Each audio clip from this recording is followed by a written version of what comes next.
Bonjour et bienvenue dans cette petite vidéo grammaticale.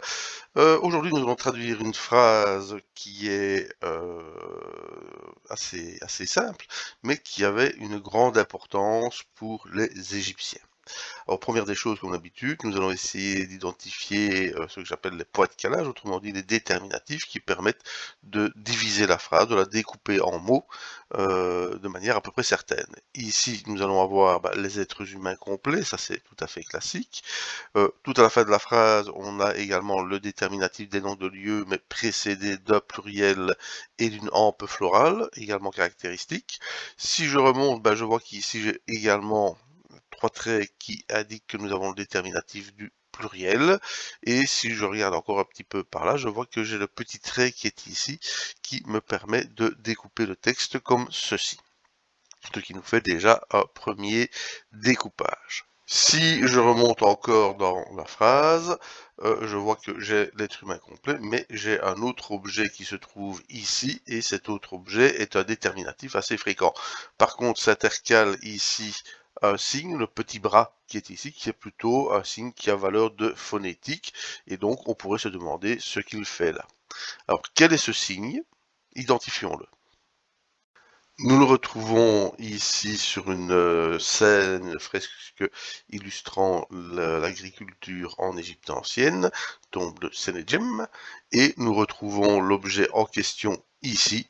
Il s'agit simplement d'une charrue. Faisons maintenant intervenir la translittération pour affiner. Avec la translittération, nous pouvons identifier le mot ici ska, et il nous reste maintenant à aller voir dans le dictionnaire si effectivement le mot ska correspond bien au domaine agricole. Et là, nous retrouvons le mot en question qui signifie cultiver, labourer, mais également, selon les déterminatifs, faire piétiner les semailles par un troupeau de béliers, par exemple. Mais surtout, nous voyons que nous avons la graphie avec le petit bras qui est en fait une variante du petit bras qui tient un bâton, voire de l'être humain complet qui tient un bâton, qui est le déterminatif de la force. Également, sur la racine consonantique du mot, on va retrouver des termes assimilés, à savoir terre de labour, le bœuf de labour, voire la récolte proprement dite. À chaque fois, ce sont les déterminatifs qui font la différence. Donc, mon petit hiéroglyphe qui m'embêtait fait bien partie du verbe labourer.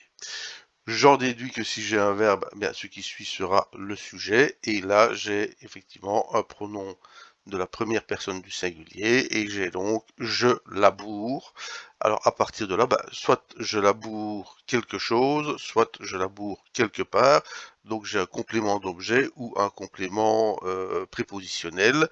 Et ici, je vois apparaître juste après la préposition M, enfin je peux supposer que c'est la préposition M, suivie d'un mot au pluriel qui est également suivi d'un pronom personnel suffixe, et j'ai encore un peu plus loin un autre M, alors je vais supposer que c'est de nouveau la préposition et que je peux découper mon texte ainsi. Dans ce cas-ci, ceci, si c'est un nom, nous aurons de la possession suffixale, tandis qu'ici nous avons de la conjugaison suffixale. Retour dans les dictionnaires et nous voyons que le premier mot que nous cherchons ici, c'est champ, terre fertile, terre arable, terreau, etc. Donc nous sommes bien toujours dans le domaine agricole. Si nous continuons notre recherche dans le dictionnaire, nous allons voir que nous arriverons ici à un mot composé qui désigne le champ des souchets, le champ des rosés, également appelé les champs diallo, qui sont les champs mythiques donc dans lesquels les défunts travaillaient pour pouvoir subvenir à leurs besoins, et ceux des dieux. Ainsi, la phrase peut se traduire « Je laboure dans les champs », mais pas n'importe quel champ. « Je laboure dans mon champ, mes champs, dans les champs d'Iyalou ».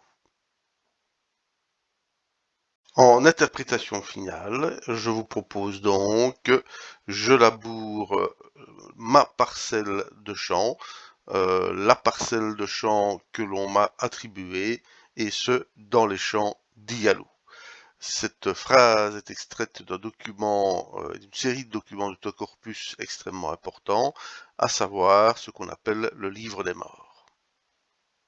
Livre des morts ainsi dénommé par monsieur ici Carl Richard Lepsius, qui va l'appeler livre des morts et plus précisément le Totenbuch, hein, littéralement, mais qui dans les faits s'appelait le livre pour sortir au jour et qui était un recueil de formules magiques qui accompagnaient le défunt dans l'au-delà.